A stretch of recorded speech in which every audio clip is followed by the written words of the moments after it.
नमस्कार। आज मैले अभिभावकहरूको निम्ति अति नै महत्त्वपूर्ण भिडियो लिएर उपस्थित भएको छु।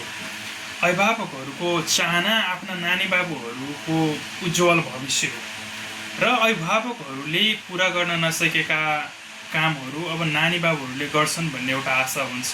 अभिभावकहरूले चाहना गर्नुभएको कुराहरू प्राप्तिको लागि आफ्ना नानी बाबुहरूलाई असल बाटोमा दोहोर्याउनु भइरहेको हुन्छ।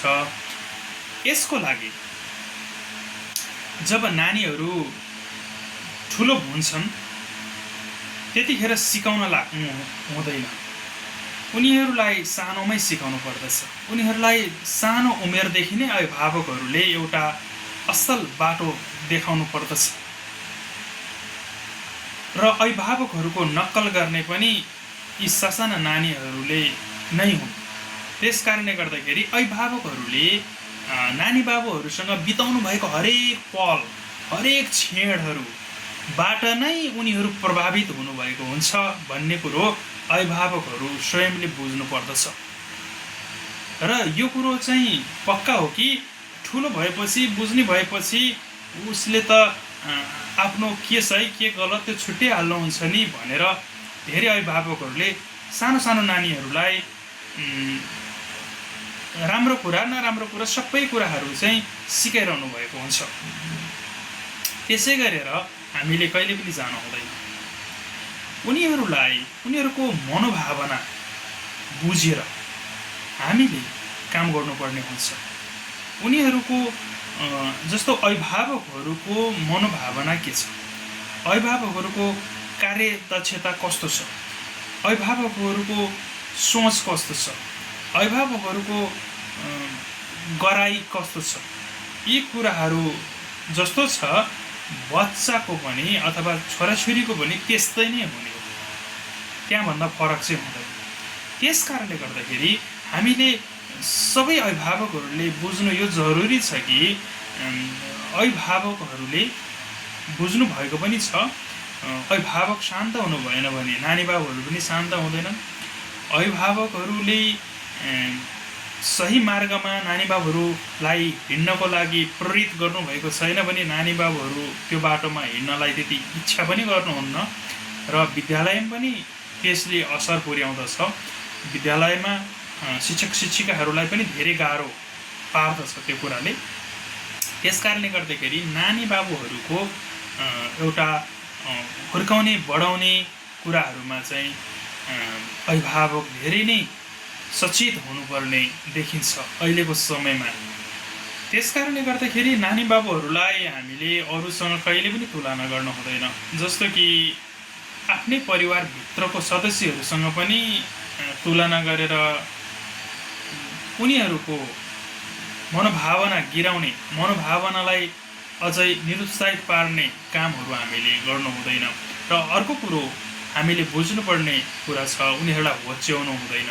होच्याउने भनेको कस्तो भने कुटपिट गरेर र शब्दहरूबाट, यी दुवै तरिकाबाट हामीले नानी बाबुहरूलाई होच्याउनु हुँदैन। जब हामी त्यसो गर्छौँ उनीहरूको कार्य क्षमताहरू पनि घट्दै जान्छ, उनीहरूको मनोभावना जुन छ त्यो पनि निरुत्साहित हुन पुग्दछ र उनीहरूको वृद्धि र विकासमा समग्र शारीरिक, मानसिक, संवेगात्मक वृद्धि र विकासमा पनि त्यसले चाहिँ नकारात्मक असर पार्दछ। अर्को नम्बरमा रहेको छ अभिभावकहरूले जहिले पनि नानी बाबुहरूसँग जुन एउटा निराशा कुराहरू हुन्छन् अभिभावकसँग त्यो कुरो चाहिँ प्रदर्शन गरिरहनु हुँदैन।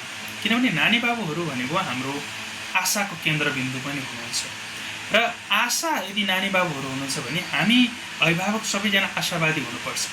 हामी निराशा भयौँ जतिखेर पनि निराशा भएको महसुस गरिरह्यौँ, तिमीबाट केही सम्भव छैन, तिमीबाट यो कुरा हुन सकेन, तिमी नसक्ने, तिमी नजान्ने, यस्ता कुराहरू जब हामी नानी बाबुहरूलाई सेयर गर्छौँ यसले नानी बाबुहरू पनि प्रभावित हुन पुग्नुहुन्छ र अभिभावकको मनोभावना बुझ्नुहुन्छ र अब उहाँहरू पनि अब म नसक्ने, म नजान्ने भनेर उहाँहरूले पनि अब अघि बढ्ने चेष्टा गर्नुहुन्न। र त्यस कारणले गर्दाखेरि यो कुरोमा पनि अभिभावक स्वयंले विशेष ध्यान दिनु अति नै जरुरी हुँदछ। यसको साटो बरु नानी बाबुहरूको हरेक कमी कमजोरीमा, हरेक गल्तीमा हामीहरूले उहाँहरूलाई चाहिँ आइडियाहरू दिने, सहयोग गर्ने, मद्दत गर्ने र उनीहरूलाई निराशा हुनबाट जोगाउनको लागि आशाको निम्ति केही टिप्सहरू हामीले प्रदान गर्ने र उहाँहरूको निराशापनलाई हामीले उठाउने कामहरू गर्नुपर्दछ।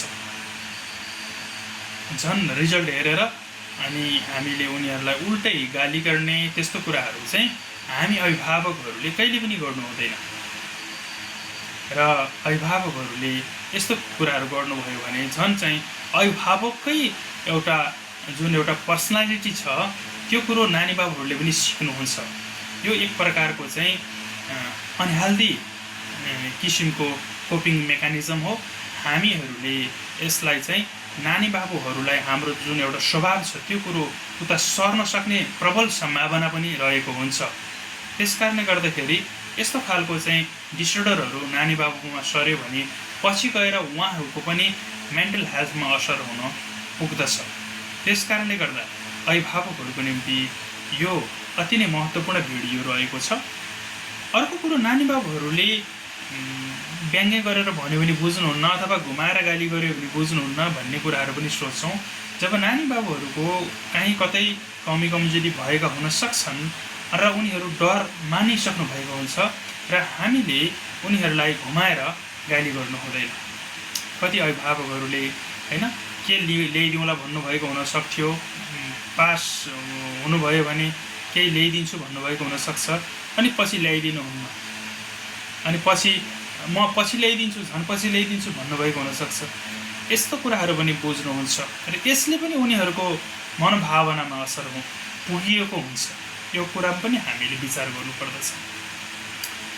त्यसकारणले गर्दाखेरि छोराछोरीहरू वरिपरि हामीले गर्न जुन नहुने कुराहरू छ यी कुराहरूबाट हामीले सचेत भयौँ भने भविष्यमा हुने र उनीहरूको जुन एउटा वृद्धि र विकास हुन्छ त्यसमा आउने जति पनि हानिकारक चिजबाट हामीले बचाउन सक्छौँ।